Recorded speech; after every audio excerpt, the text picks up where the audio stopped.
The Adventure of the Speckled Band. On glancing over my notes of the 70-odd cases in which I have during the last 8 years studied the methods of my friend Sherlock Holmes, I find many tragic, some comic, a large number merely strange. But none commonplace, for, working as he did rather for the love of his art than for the acquirement of wealth, he refused to associate himself with any investigation which did not tend towards the unusual, and even the fantastic. Of all these varied cases, however, I cannot recall any which presented more singular features than that which was associated with the well-known Surrey family of the Roylotts of Stoke Moran. The events in question occurred in the early days of my association with Holmes, when we were sharing rooms as bachelors in Baker Street. It is possible that I might have placed them upon record before, but a promise of secrecy was made at the time, from which I have only been freed during the last month by the untimely death of the lady to whom the pledge was given. It is perhaps as well that the facts should now come to light, for I have reasons to know that there are widespread rumors as to the death of Dr. Grimesby Roylott, which tend to make the matter even more terrible than the truth.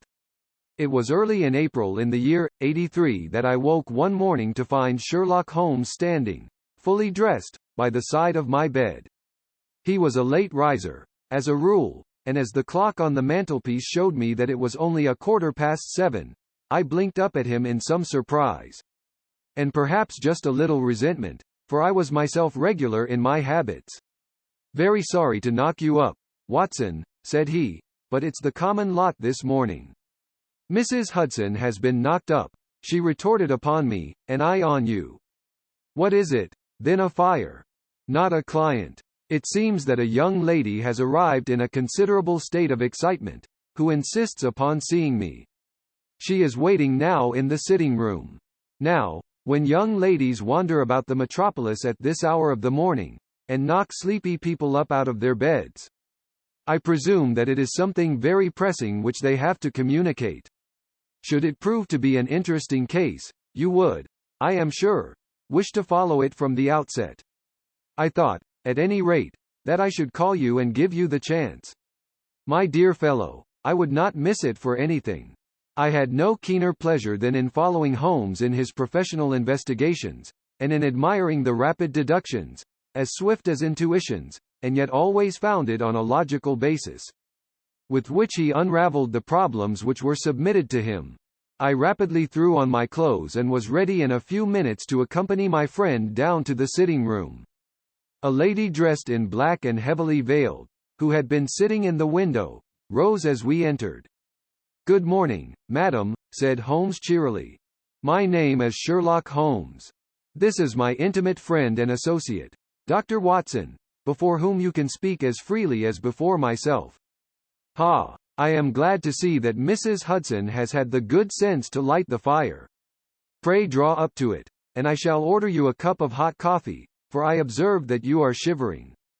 "It is not cold which makes me shiver," said the woman in a low voice, changing her seat as requested.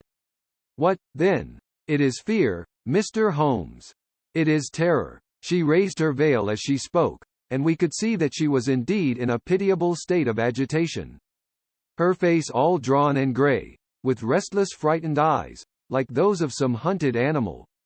Her features and figure were those of a woman of 30, but her hair was shot with premature grey, and her expression was weary and haggard. Sherlock Holmes ran her over with one of his quick, all-comprehensive glances. "You must not fear," said he soothingly, bending forward and patting her forearm. "We shall soon set matters right, I have no doubt. You have come in by train this morning, I see. You know me, then?" "No, but I observed the second half of a return ticket in the palm of your left glove. You must have started early, and yet you had a good drive in a dog-cart, along heavy roads, before you reached the station." The lady gave a violent start and stared in bewilderment at my companion. "There is no mystery, my dear madam," said he, smiling. "The left arm of your jacket is spattered with mud in no less than 7 places. The marks are perfectly fresh. There is no vehicle save a dog-cart which throws up mud in that way, and then only when you sit on the left-hand side of the driver. Whatever your reasons may be, you are perfectly correct, said she. I started from home before 6, reached Leatherhead at 20 past, and came in by the first train to Waterloo. Sir, I can stand this strain no longer. I shall go mad if it continues. I have no one to turn to, none, save only one, who cares for me, and he, poor fellow, can be of little aid. I have heard of you, Mr. Holmes. I have heard of you from Mrs. Farintosh, whom you helped in the hour of her sore need. It was from her that I had your address. Oh, sir, do you not think that you could help me, too, and at least throw a little light through the dense darkness which surrounds me? At present it is out of my power to reward you for your services. But in a month or 6 weeks I shall be married, with the control of my own income, and then at least you shall not find me ungrateful. Holmes turned to his desk and, unlocking it, drew out a small case book, which he consulted. Farintosh, said he. Ah yes, I recall the case. It was concerned with an opal tiara. I think it was before your time, Watson. I can only say, madam, that I shall be happy to devote the same care to your case as I did to that of your friend. As to reward, my profession is its own reward, but you are at liberty to defray whatever expenses I may be put to, at the time which suits you best. And now I beg that you will lay before us everything that may help us in forming an opinion upon the matter.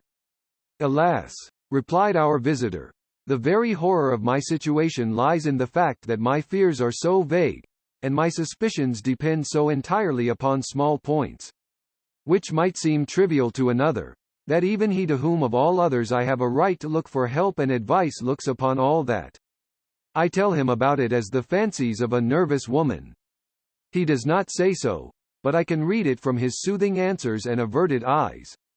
But I have heard, Mr. Holmes, that you can see deeply into the manifold wickedness of the human heart. You may advise me how to walk amid the dangers which encompass me. I am all attention, madam.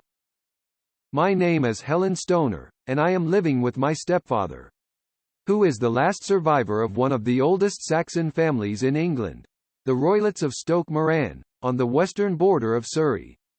Holmes nodded his head. The name is familiar to me, said he. The family was at one time among the richest in England, and the estates extended over the borders into Berkshire in the north, and Hampshire in the west. In the last century, however, 4 successive heirs were of a dissolute and wasteful disposition, and the family ruin was eventually completed by a gambler in the days of the Regency.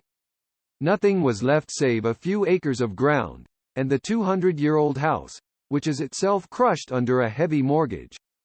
The last squire dragged out his existence there, living the horrible life of an aristocratic pauper, but his only son, my stepfather, seeing that he must adapt himself to the new conditions, obtained an advance from a relative, which enabled him to take a medical degree and went out to Calcutta, where, by his professional skill and his force of character, he established a large practice. In a fit of anger, however, caused by some robberies which had been perpetrated in the house, he beat his native butler to death and narrowly escaped a capital sentence. As it was, he suffered a long term of imprisonment and afterwards returned to England a morose and disappointed man. When Dr. Roylott was in India, he married my mother, Mrs. Stoner, the young widow of Major General Stoner, of the Bengal Artillery. My sister Julia and I were twins, and we were only 2 years old at the time of my mother's remarriage. She had a considerable sum of money, not less than £1,000 a year, and this she bequeathed to Dr. Roylott entirely while we resided with him, with a provision that a certain annual sum should be allowed to each of us in the event of our marriage. Shortly after our return to England my mother died. She was killed 8 years ago in a railway accident near Crewe. Dr. Roylott then abandoned his attempts to establish himself in practice in London and took us to live with him in the old ancestral house at Stoke Moran. The money which my mother had left was enough for all our wants, and there seemed to be no obstacle to our happiness. But a terrible change came over our stepfather about this time. Instead of making friends and exchanging visits with our neighbors, who had at first been overjoyed to see a Roylott of Stoke Moran back in the old family seat, he shut himself up in his house and seldom came out save to indulge in ferocious quarrels with whoever might cross his path. Violence of temper approaching to mania has been hereditary in the men of the family, and in my stepfather's case it had, I believe, been intensified by his long residence in the tropics. A series of disgraceful brawls took place, 2 of which ended in the police court, until at last he became the terror of the village, and the folks would fly at his approach, for he is a man of immense strength, and absolutely uncontrollable in his anger. Last week he hurled the local blacksmith over a parapet into a stream, and it was only by paying over all the money which I could gather together that I was able to avert another public exposure. He had no friends at all save the wandering gypsies, and he would give these vagabonds leave to encamp upon the few acres of bramble-covered land which represent the family estate, and would accept in return the hospitality of their tents, wandering away with them sometimes for weeks on end. He has a passion also for Indian animals, which are sent over to him by a correspondent, and he has at this moment a cheetah and a baboon, which wander freely over his grounds and are feared by the villagers almost as much as their master. You can imagine from what I say that my poor sister Julia and I had no great pleasure in our lives. No servant would stay with us, and for a long time we did all the work of the house. She was but 30 at the time of her death, and yet her hair had already begun to whiten, even as mine has. Your sister is dead, then? She died just 2 years ago, and it is of her death that I wish to speak to you. You can understand that, living the life which I have described, we were little likely to see anyone of our own age and position. We had, however, an aunt, my mother's maiden sister, Miss Honoria Westphale, who lives near Harrow, and we were occasionally allowed to pay short visits at this lady's house. Julia went there at Christmas 2 years ago, and met there a half-pay major of Marines, to whom she became engaged. My stepfather learned of the engagement when my sister returned and offered no objection to the marriage, but within a fortnight of the day which had been fixed for the wedding, the terrible event occurred which has deprived me of my only companion. Sherlock Holmes had been leaning back in his chair with his eyes closed and his head sunk in a cushion. But he half opened his lids now and glanced across at his visitor. "Pray be precise as to details," said he. "It is easy for me to be so, for every event of that dreadful time is seared into my memory. The manor house is, as I have already said, very old, and only one wing is now inhabited. The bedrooms in this wing are on the ground floor, the sitting rooms being in the central block of the buildings. Of these bedrooms the first is Dr. Roylott's, the second my sister's, and the third my own. There is no communication between them, but they all open out into the same corridor. Do I make myself plain?" "Perfectly so. The windows of the 3 rooms open out upon the lawn." That fatal night Dr. Roylott had gone to his room early, though we knew that he had not retired to rest, for my sister was troubled by the smell of the strong Indian cigars which it was his custom to smoke. She left her room, therefore, and came into mine, where she sat for some time, chatting about her approaching wedding. At 11 o'clock she rose to leave me, but she paused at the door and looked back. "Tell me, Helen," said she, "have you ever heard anyone whistle in the dead of the night?" "Never," said I. "I suppose that you could not possibly whistle, yourself, in your sleep?" "Certainly not, but why?" "Because during the last few nights I have always, about 3 in the morning, heard a low, clear whistle. I am a light sleeper, and it has awakened me. I cannot tell where it came from, perhaps from the next room, perhaps from the lawn. I thought that I would just ask you whether you had heard it." "No, I have not." "It must be those wretched gypsies in the plantation." "Very likely. And yet if it were on the lawn, I wonder that you did not hear it also." "Ah, but I sleep more heavily than you." "Well, it is of no great consequence, at any rate." She smiled back at me, closed my door, and a few moments later I heard her key turn in the lock. Indeed, said Holmes. Was it your custom always to lock yourselves in at night? Always. And why? I think that I mentioned to you that the doctor kept a cheetah and a baboon. We had no feeling of security unless our doors were locked. Quite so. Pray proceed with your statement. I could not sleep that night. A vague feeling of impending misfortune impressed me. My sister and I, you will recollect, were twins, and you know how subtle are the links which bind two souls which are so closely allied. It was a wild night. The wind was howling outside, and the rain was beating and splashing against the windows. Suddenly, amid all the hubbub of the gale, there burst forth the wild scream of a terrified woman. I knew that it was my sister's voice. I sprang from my bed, wrapped a shawl round me, and rushed into the corridor. As I opened my door I seemed to hear a low whistle, such as my sister described, and a few moments later a clanging sound, as if a mass of metal had fallen. As I ran down the passage, my sister's door was unlocked, and revolved slowly upon its hinges. I stared at it horror-stricken, not knowing what was about to issue from it. By the light of the corridor lamp I saw my sister appear at the opening, her face blanched with terror. Her hands groping for help, her whole figure swaying to and fro like that of a drunkard. I ran to her and threw my arms round her, but at that moment her knees seemed to give way and she fell to the ground. She writhed as one who is in terrible pain, and her limbs were dreadfully convulsed. At first I thought that she had not recognized me, but as I bent over her, she suddenly shrieked out in a voice which I shall never forget, "Oh, my God, Helen!" It was the band. The Speckled band. There was something else which she would fain have said. And she stabbed with her finger into the air in the direction of the doctor's room, but a fresh convulsion seized her and choked her words.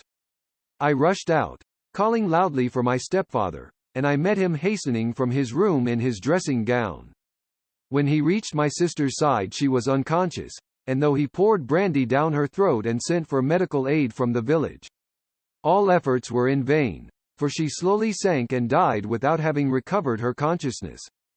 Such was the dreadful end of my beloved sister. One moment, said Holmes, are you sure about this whistle and metallic sound? Could you swear to it? That was what the county coroner asked me at the inquiry. It is my strong impression that I heard it, and yet, among the crash of the gale and the creaking of an old house, I may possibly have been deceived. Was your sister dressed? No, she was in her night-dress.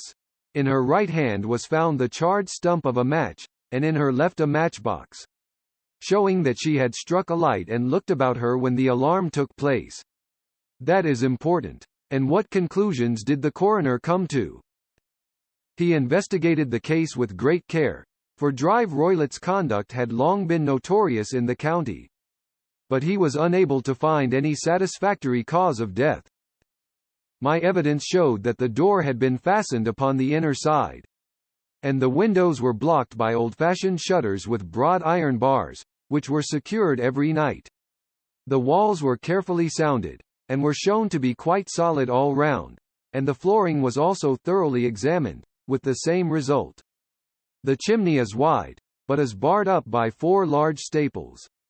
It is certain, therefore, that my sister was quite alone when she met her end.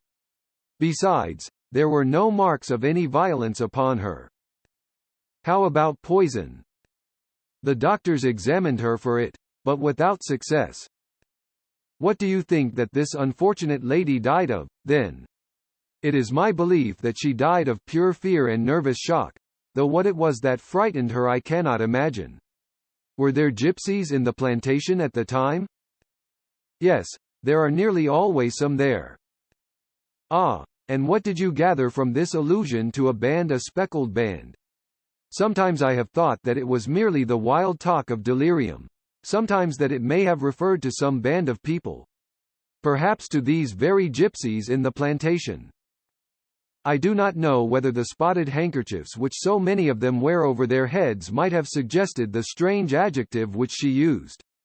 Holmes shook his head like a man who is far from being satisfied. "These are very deep waters," said he. "Pray go on with your narrative." 2 years have passed since then, and my life has been until lately lonelier than ever. A month ago, however, a dear friend, whom I have known for many years, has done me the honor to ask my hand in marriage. His name is Armitage Percy Armitage, the second son of Mr. Armitage, of Crane Water, near Reading. My stepfather has offered no opposition to the match, and we are to be married in the course of the spring. 2 days ago some repairs were started in the west wing of the building, and my bedroom wall has been pierced, so that I have had to move into the chamber in which my sister died, and to sleep in the very bed in which she slept. Imagine, then, my thrill of terror when last night, as I lay awake, thinking over her terrible fate, I suddenly heard in the silence of the night the low whistle which had been the herald of her own death. I sprang up and lit the lamp, but nothing was to be seen in the room. I was too shaken to go to bed again, however, so I dressed, and as soon as it was daylight, I slipped down, got a dog-cart at the Crown Inn, which is opposite, and drove to Leatherhead, from whence I have come on this morning with the one object of seeing you and asking your advice. You have done wisely, said my friend. But have you told me all? Yes, all. Miss Roylott, you have not. You are screening your stepfather. Why, what do you mean? For answer Holmes pushed back the frill of black lace which fringed the hand that lay upon our visitor's knee. 5 little livid spots, the marks of 4 fingers and a thumb, were printed upon the white wrist. You have been cruelly used, said Holmes. The lady colored deeply and covered over her injured wrist. He is a hard man, she said, and perhaps he hardly knows his own strength. There was a long silence, during which Holmes leaned his chin upon his hands and stared into the crackling fire. This is a very deep business, he said at last. There are 1,000 details which I should desire to know before I decide upon our course of action. Yet we have not a moment to lose. If we were to come to Stoke Moran today, would it be possible for us to see over these rooms without the knowledge of your stepfather? As it happens, he spoke of coming into town today upon some most important business. It is probable that he will be away all day, and that there would be nothing to disturb you. We have a housekeeper now, but she is old and foolish, and I could easily get her out of the way. Excellent. You are not averse to this trip, Watson? By no means. Then we shall both come. What are you going to do yourself? I have 1 or 2 things which I would wish to do now that I am in town. But I shall return by the 12 o'clock train, so as to be there in time for your coming. And you may expect us early in the afternoon. I have myself some small business matters to attend to. Will you not wait and breakfast? No, I must go. My heart is lightened already since I have confided my trouble to you. I shall look forward to seeing you again this afternoon. She dropped her thick black veil over her face and glided from the room. And what do you think of it all, Watson? Asked Sherlock Holmes, leaning back in his chair. It seems to me to be a most dark and sinister business. Dark enough and sinister enough. Yet if the lady is correct in saying that the flooring and walls are sound, and that the door, window, and chimney are impassable, then her sister must have been undoubtedly alone when she met her mysterious end. What becomes, then, of these nocturnal whistles, and what of the very peculiar words of the dying woman? I cannot think. When you combine the ideas of whistles at night, the presence of a band of gypsies who are on intimate terms with this old doctor, the fact that we have every reason to believe that the doctor has an interest in preventing his stepdaughter's marriage, the dying allusion to a band, and, finally, the fact that Miss Helen Stoner heard a metallic clang, which might have been caused by one of those metal bars that secured the shutters falling back into its place, I think that there is good ground to think that the mystery may be cleared along those lines. But what, then, did the gypsies do? I cannot imagine. I see many objections to any such theory. And so do I. It is precisely for that reason that we are going to Stoke Moran this day. I want to see whether the objections are fatal, or if they may be explained away. But what in the name of the devil? The ejaculation had been drawn from my companion by the fact that our door had been suddenly dashed open, and that a huge man had framed himself in the aperture. His costume was a peculiar mixture of the professional and of the agricultural, having a black top hat, a long frock coat, and a pair of high gaiters, with a hunting crop swinging in his hand. So tall was he that his hat actually brushed the crossbar of the doorway, and his breadth seemed to span it across from side to side. A large face, seared with 1,000 wrinkles, burned yellow with the sun, and marked with every evil passion, was turned from one to the other of us, while his deep-set, bile-shot eyes, and his high, thin, fleshless nose, gave him somewhat the resemblance to a fierce old bird of prey. "Which of you is Holmes?" asked this apparition. "My name, sir, but you have the advantage of me," said my companion quietly. "I am Dr. Grimesby Roylott, of Stoke Moran." "Indeed, doctor," said Holmes blandly. "Pray take a seat." "I will do nothing of the kind. My stepdaughter has been here. I have traced her. What has she been saying to you?" "It is a little cold for the time of the year," said Holmes. "What has she been saying to you?" screamed the old man furiously. "But I have heard that the crocuses promise well," continued my companion imperturbably. "Ha! You put me off, do you?" said our new visitor, taking a step forward and shaking his hunting crop. "I know you, you scoundrel. I have heard of you before.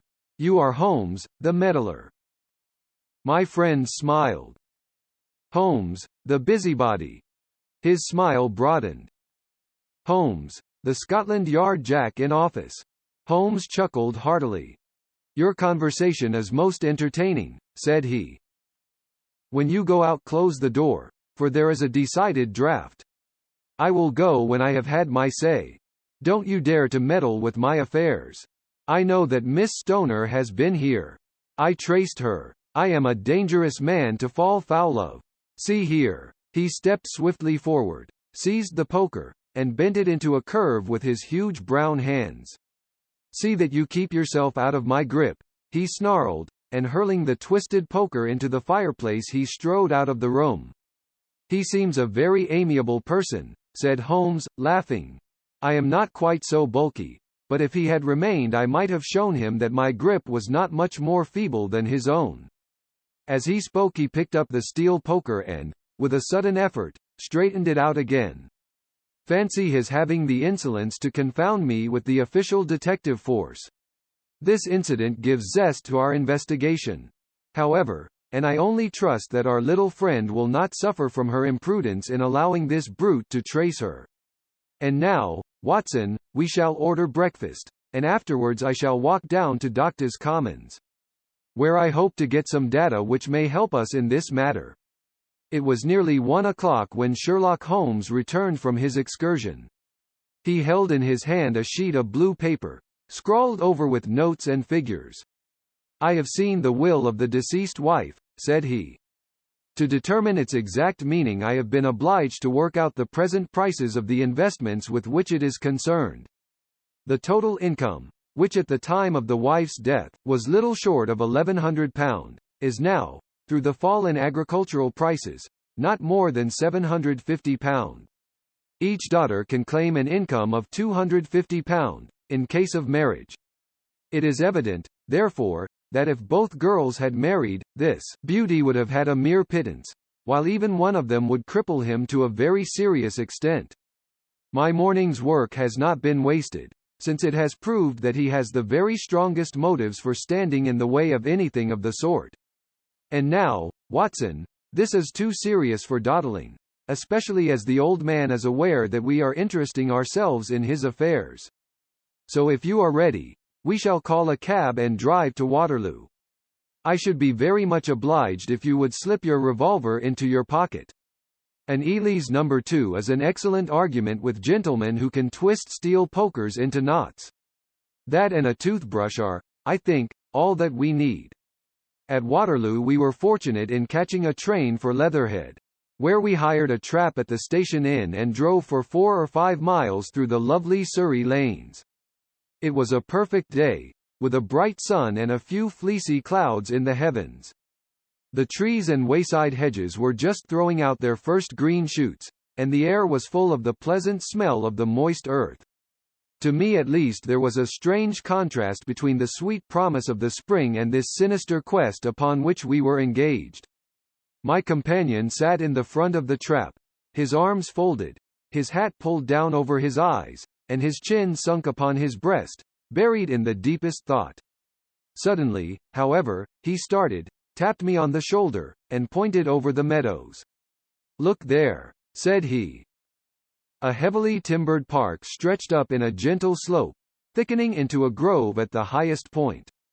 From amid the branches there jutted out the grey gables and high roof tree of a very old mansion. "Stoke Moran?" said he. "Yes, sir, that be the house of Dr. Grimesby Roylott," remarked the driver. "There is some building going on there," said Holmes, "that is where we are going." "There's the village," said the driver, pointing to a cluster of roofs some distance to the left, "but if you want to get to the house, you'll find it shorter to get over this stile, and so by the footpath over the fields. There it is, where the lady is walking." "And the lady, I fancy, is Miss Stoner," observed Holmes, shading his eyes. "Yes, I think we had better do as you suggest." We got off, paid our fare, and the trap rattled back on its way to Leatherhead. "I thought it as well," said Holmes as we climbed the stile, "that this fellow should think we had come here as architects, or on some definite business. It may stop his gossip. Good afternoon, Miss Stoner. You see that we have been as good as our word." Our client of the morning had hurried forward to meet us with a face which spoke her joy. "I have been waiting so eagerly for you," she cried, shaking hands with us warmly. "All has turned out splendidly. Dr. Roylott has gone to town, and it is unlikely that he will be back before evening. We have had the pleasure of making the doctor's acquaintance," said Holmes, and in a few words he sketched out what had occurred. Miss Stoner turned white to the lips as she listened. "Good heavens!" she cried, "he has followed me, then. So it appears. He is so cunning that I never know when I am safe from him. What will he say when he returns? He must guard himself, for he may find that there is someone more cunning than himself upon his track. You must lock yourself up from him tonight. If he is violent, we shall take you away to your aunt's at Harrow. Now, we must make the best use of our time, so kindly take us at once to the rooms which we are to examine." The building was of grey, lichen-blotched stone, with a high central portion and 2 curving wings, like the claws of a crab, thrown out on each side.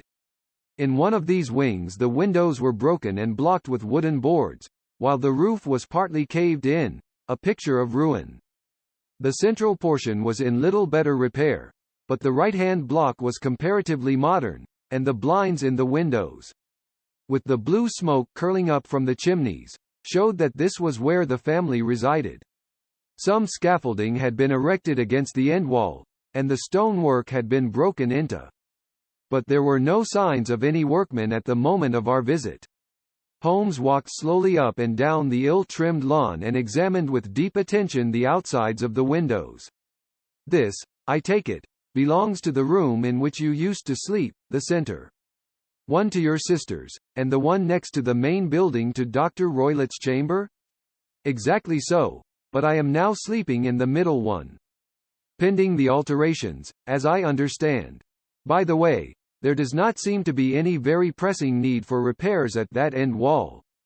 "There were none. I believe that it was an excuse to move me from my room." "Ah, that is suggestive. Now, on the other side of this narrow wing runs the corridor from which these 3 rooms open. There are windows in it, of course?" "Yes, but very small ones. Too narrow for anyone to pass through." As you both locked your doors at night, your rooms were unapproachable from that side. Now, would you have the kindness to go into your room and bar your shutters?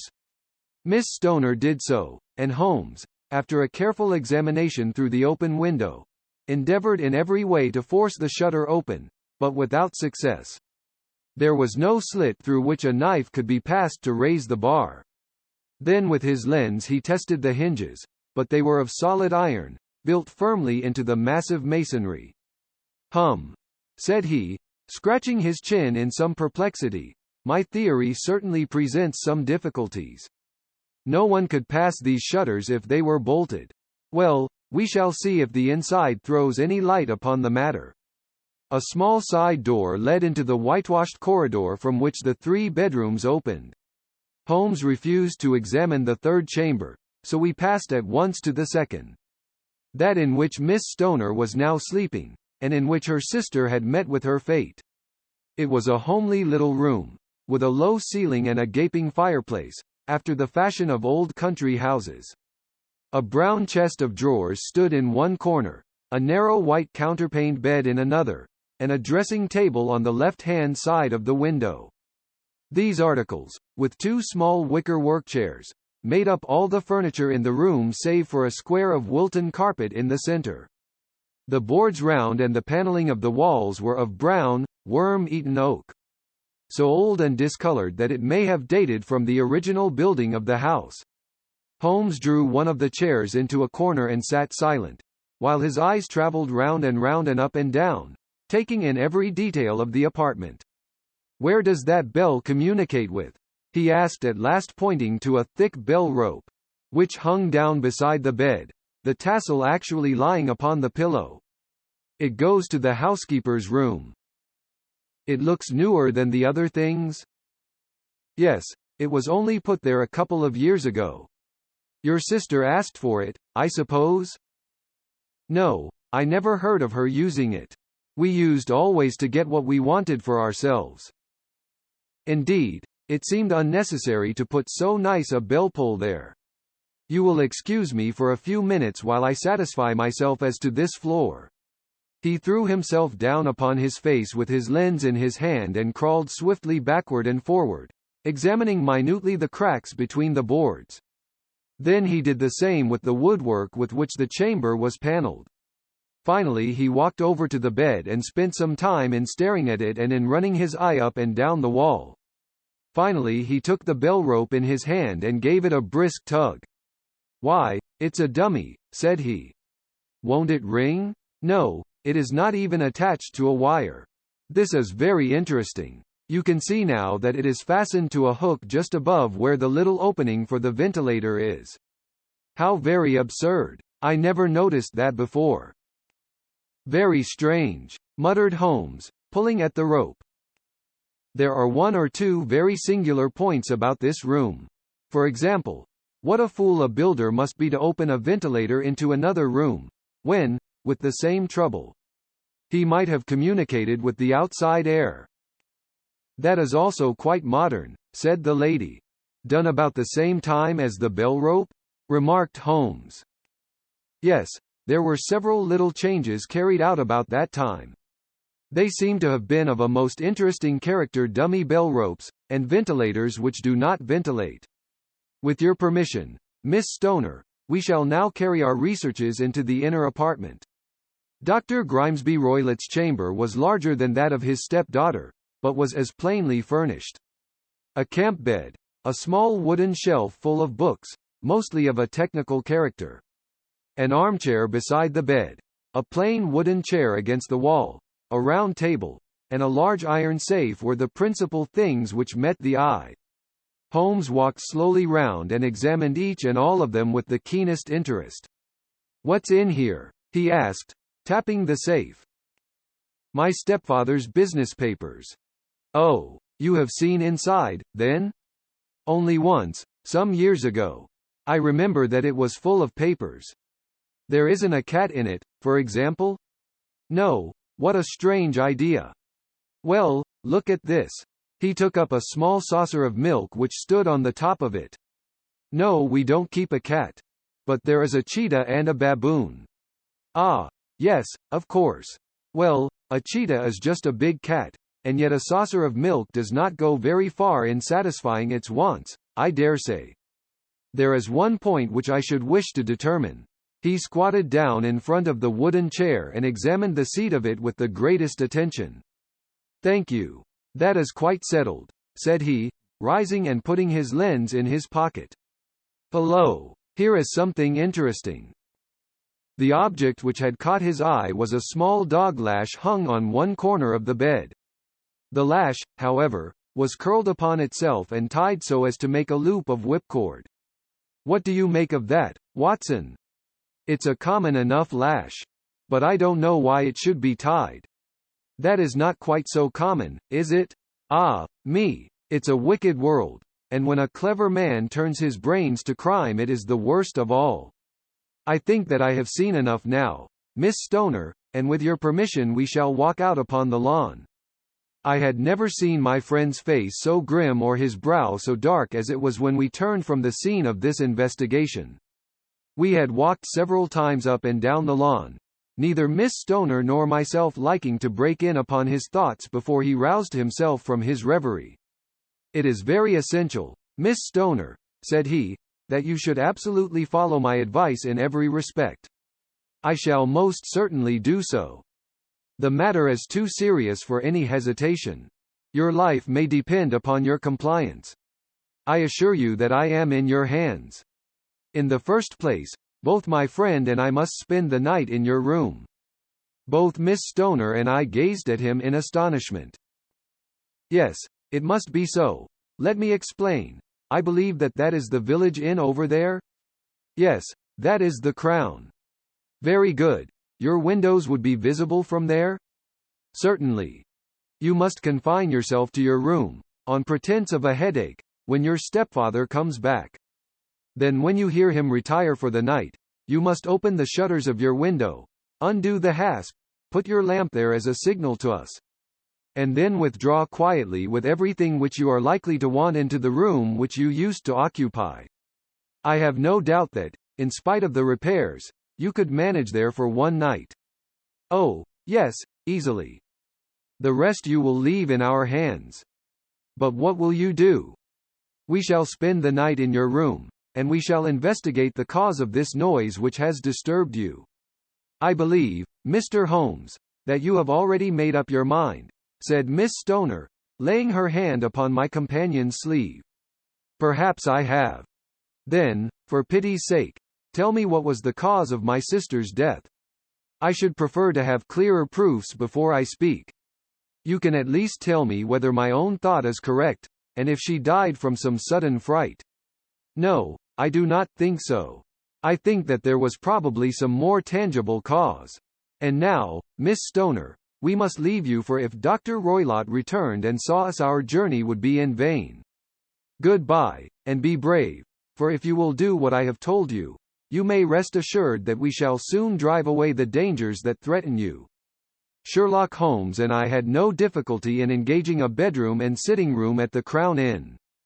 They were on the upper floor, and from our window we could command a view of the Avenue Gate, and of the inhabited wing of Stoke Moran Manor House.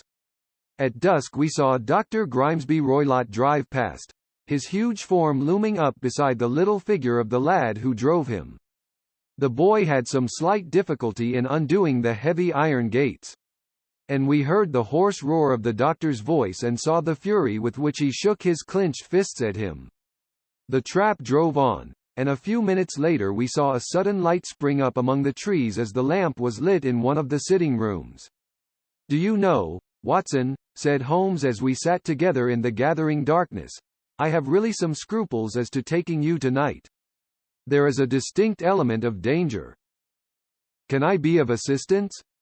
Your presence might be invaluable. Then I shall certainly come. It is very kind of you. You speak of danger. You have evidently seen more in these rooms than was visible to me. No, but I fancy that I may have deduced a little more. I imagine that you saw all that I did. I saw nothing remarkable save the bell rope, and what purpose that could answer I confess is more than I can imagine. You saw the ventilator, too? Yes, but I do not think that it is such a very unusual thing to have a small opening between two rooms. It was so small that a rat could hardly pass through. I knew that we should find a ventilator before ever we came to Stoke Moran. My dear Holmes. Oh, yes, I did. You remember in her statement she said that her sister could smell Dr. Roylett's cigar. Now, of course that suggested at once that there must be a communication between the two rooms. It could only be a small one, or it would have been remarked upon at the coroner's inquiry. I deduced a ventilator. But what harm can there be in that? Well, there is at least a curious coincidence of dates. A ventilator is made, a cord is hung, and a lady who sleeps in the bed dies. Does not that strike you? I cannot as yet see any connection. Did you observe anything very peculiar about that bed? No. It was clamped to the floor. Did you ever see a bed fastened like that before? I cannot say that I have. The lady could not move her bed. It must always be in the same relative position to the ventilator and to the rope, or so we may call it, since it was clearly never meant for a bell pull. Holmes, I cried, I seem to see dimly what you are hinting at. We are only just in time to prevent some subtle and horrible crime. Subtle enough and horrible enough. When a doctor does go wrong, he is the first of criminals. He has nerve and he has knowledge. Palmer and Pritchard were among the heads of their profession. This man strikes even deeper, but I think, Watson, that we shall be able to strike deeper still. But we shall have horrors enough before the night is over, for goodness sake. Let us have a quiet pipe and turn our minds for a few hours to something more cheerful.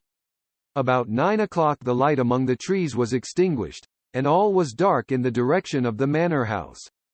2 hours passed slowly away, and then, suddenly, just at the stroke of 11, a single bright light shone out right in front of us. That is our signal, said Holmes, springing to his feet. It comes from the middle window. As we passed out he exchanged a few words with the landlord, explaining that we were going on a late visit to an acquaintance, and that it was possible that we might spend the night there. A moment later we were out on the dark road, a chill wind blowing in our faces, and one yellow light twinkling in front of us through the gloom to guide us on our somber errand. There was little difficulty in entering the grounds, for unrepaired breaches gaped in the old park wall. Making our way among the trees, we reached the lawn, crossed it, and were about to enter through the window when out from a clump of laurel bushes there darted what seemed to be a hideous and distorted child, who threw itself upon the grass with writhing limbs and then ran swiftly across the lawn into the darkness. My God, I whispered, did you see it? Holmes was for the moment as startled as I. His hand closed like a vice upon my wrist in his agitation. Then he broke into a low laugh and put his lips to my ear. It is a nice household, he murmured. That is the baboon. I had forgotten the strange pets which the doctor affected. There was a cheetah, too. Perhaps we might find it upon our shoulders at any moment. I confess that I felt easier in my mind when, after following Holmes' example and slipping off my shoes, I found myself inside the bedroom. My companion noiselessly closed the shutters, moved the lamp onto the table, and cast his eyes round the room. All was as we had seen it in the daytime. Then creeping up to me and making a trumpet of his hand, he whispered into my ear again so gently that it was all that I could do to distinguish the words. The least sound would be fatal to our plans. I nodded to show that I had heard. We must sit without light. He would see it through the ventilator. I nodded again. Do not go asleep, your very life may depend upon it. Have your pistol ready in case we should need it. I will sit on the side of the bed, and you in that chair. I took out my revolver and laid it on the corner of the table. Holmes had brought up a long thin cane, and this he placed upon the bed beside him. By it he laid the box of matches and the stump of a candle. Then he turned down the lamp, and we were left in darkness. How shall I ever forget that dreadful vigil? I could not hear a sound, not even the drawing of a breath, and yet I knew that my companion sat open-eyed, within a few feet of me, in the same state of nervous tension in which I was myself. The shutters cut off the least ray of light, and we waited in absolute darkness. From outside came the occasional cry of a night bird, and once at our very window. A long-drawn cat-like whine, which told us that the cheetah was indeed at liberty. Far away we could hear the deep tones of the parish clock, which boomed out every quarter of an hour. How long they seemed, those quarters! 12 struck, and 1 and 2 and 3, and still we sat waiting silently for whatever might befall. Suddenly there was the momentary gleam of a light up in the direction of the ventilator, which vanished immediately, but was succeeded by a strong smell of burning oil and heated metal. Someone in the next room had lit a dark lantern. I heard a gentle sound of movement, and then all was silent once more, though the smell grew stronger. For half an hour I sat with straining ears. Then suddenly another sound became audible, a very gentle, soothing sound, like that of a small jet of steam escaping continually from a kettle. The instant that we heard it, Holmes sprang from the bed, struck a match, and lashed furiously with his cane at the bell pull. "You see it, Watson?" he yelled. "You see it?" But I saw nothing. At the moment when Holmes struck the light I heard a low, clear whistle. But the sudden glare flashing into my weary eyes made it impossible for me to tell what it was at which my friend lashed so savagely. I could, however, see that his face was deadly pale and filled with horror and loathing. He had ceased to strike and was gazing up at the ventilator when suddenly there broke from the silence of the night the most horrible cry to which I have ever listened. It swelled up louder and louder, a hoarse yell of pain and fear and anger all mingled in the one dreadful shriek. They say that away down in the village, and even in the distant parsonage, that cry raised the sleepers from their beds. It struck cold to our hearts, and I stood gazing at Holmes, and he at me, until the last echoes of it had died away into the silence from which it rose. "What can it mean?" I gasped. "It means that it is all over," Holmes answered. "And perhaps, after all, it is for the best. Take your pistol, and we will enter Dr. Roylott's room." With a grave face he lit the lamp and led the way down the corridor. Twice he struck at the chamber door without any reply from within. Then he turned the handle and entered, I at his heels, with the cocked pistol in my hand. It was a singular sight which met our eyes.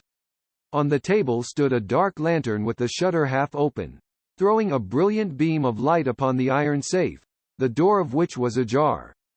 Beside this table, on the wooden chair, sat Dr. Grimesby Roylott clad in a long grey dressing gown, his bare ankles protruding beneath, and his feet thrust into red heelless Turkish slippers. Across his lap lay the short stock with the long lash which we had noticed during the day. His chin was cocked upward and his eyes were fixed in a dreadful, rigid stare at the corner of the ceiling. Round his brow he had a peculiar yellow band, with brownish speckles, which seemed to be bound tightly round his head. As we entered he made neither sound nor motion. "The band, the speckled band," whispered Holmes. I took a step forward. In an instant his strange headgear began to move, and there reared itself from among his hair the squat diamond-shaped head and puffed neck of a loathsome serpent. "It is a swamp adder," cried Holmes, "the deadliest snake in India. He has died within 10 seconds of being bitten. Violence does, in truth, recoil upon the violent, and the schemer falls into the pit which he digs for another. Let us thrust this creature back into its den, and we can then remove Miss Stoner to some place of shelter and let the county police know what has happened." As he spoke he drew the dog whip swiftly from the dead man's lap, and throwing the noose round the reptile's neck, he drew it from its horrid perch and, carrying it at arm's length, threw it into the iron safe, which he closed upon it. Such are the true facts of the death of Dr. Grimesby Roylott, of Stoke Moran. It is not necessary that I should prolong a narrative which has already run to too great a length by telling how we broke the sad news to the terrified girl. How we conveyed her by the morning train to the care of her good aunt at Harrow. of how the slow process of official inquiry came to the conclusion that the doctor met his fate while indiscreetly playing with a dangerous pet. The little which I had yet to learn of the case was told me by Sherlock Holmes as we travelled back next day. I had, said he, come to an entirely erroneous conclusion which shows, my dear Watson, how dangerous it always is to reason from insufficient data. The presence of the gypsies, and the use of the word, band, which was used by the poor girl, no doubt, to explain the appearance, which she had caught a hurried glimpse of by the light of her match, were sufficient to put me upon an entirely wrong scent. I can only claim the merit that I instantly reconsidered my position when, however, it became clear to me that whatever danger threatened an occupant of the room could not come either from the window or the door. My attention was speedily drawn, as I have already remarked to you, to this ventilator, and to the bell rope which hung down to the bed. The discovery that this was a dummy, and that the bed was clamped to the floor, instantly gave rise to the suspicion that the rope was there as a bridge for something passing through the hole and coming to the bed. The idea of a snake instantly occurred to me, and when I coupled it with my knowledge that the doctor was furnished with a supply of creatures from India, I felt that I was probably on the right track. The idea of using a form of poison which could not possibly be discovered by any chemical test was just such a one as would occur to a clever and ruthless man who had had an Eastern training. The rapidity with which such a poison would take effect would also, from his point of view, be an advantage. It would be a sharp-eyed coroner, indeed, who could distinguish the two little dark punctures which would show where the poison fangs had done their work. Then I thought of the whistle. Of course he must recall the snake before the morning light revealed it to the victim. He had trained it, probably by the use of the milk which we saw, to return to him when summoned. He would put it through this ventilator at the hour that he thought best, with the certainty that it would crawl down the rope and land on the bed. It might or might not bite the occupant.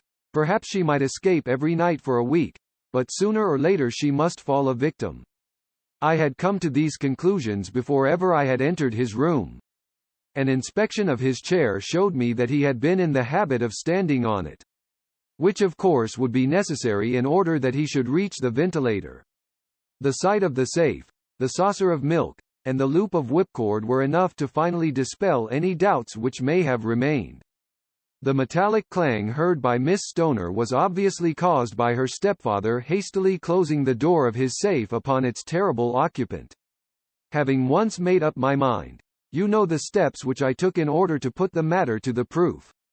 I heard the creature hiss, as I have no doubt that you did also, and I instantly lit the light and attacked it, with the result of driving it through the ventilator, and also with the result of causing it to turn upon its master at the other side. Some of the blows of my cane came home and roused its snakish temper, so that it flew upon the first person it saw. In this way I am no doubt indirectly responsible for Drive Grimesby Roylett's death, and I cannot say that it is likely to weigh very heavily upon my conscience.